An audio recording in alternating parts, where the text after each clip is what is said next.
Miriam, ndipewo chance. Ini ndinokuda. Hazvina basa kuti amai nababa vako hauvazivi.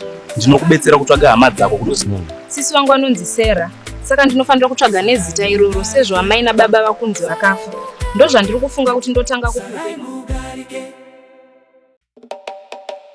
Sarah ndinomuwanepi? I think I know a way yekubetsera Lily. Ndonona Mike andibetsere. So I am going to find him and talk to him about this now. Boss Jaden vasadaro nanhasi havasati vatipa mari shuwa. Zvinorwadza chaizvo kuti tirambe tichishanda tichitambura kudai tisina mubayiro. Hanzi vakaenda kuvillage nemukadzi wavo uya muprofita kunonamatira ex wavo. Izvozvo hazvigoneki. Ndini Alex, cousin yaRasby. Ndaivapo pamuchato wani. Oh, saka wakaroora here, ndofunga ndakurememba izvozvi. Saka aneumba kwako. Kochi Sara wadhakwa iwe.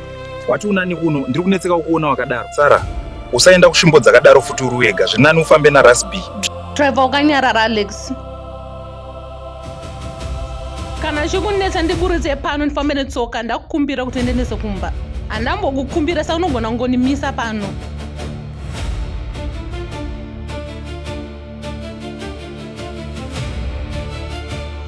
Ndanoita ndakunorara, Sarai muchitaura mega. Ndembe dzako idzi, dzokera kumba kwamai vako, handidi kugara nemunhu anomwa doro. Rega ndienda, ndichatombokudini, uri rombe, une chiwe, une chii. Saka Sara naRasby matadza kutaurirana here. Chii chiri kunetsa? Anonetsa Rasby. Anzi waenda akamwa doro. Iwe Sara uri mukadzi wemunhu. Amwe maitiro haasi right kana wakaroorwa. Kumbira ruregerero kuna Rasby.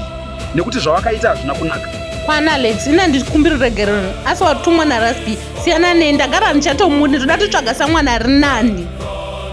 Rasby, ndokumbirawo mugadzirisane nemudiwa wako. Ndozva munodanana, hapana chinokuparadzanisai. Ndazvinzwa shamwari, ndichaedza kugadzirisa zvinhu zvese. Mai, ndadzoka. Hapana chakaipa, dzoka kumba mwana wangu. Ringei nhasi muzukuru. Zvakaita kambuya. Sara nemurume wake vakarambana. Ndosaka ndauya pano nhasi kuti ndibvunze kuti zvinofamba sei.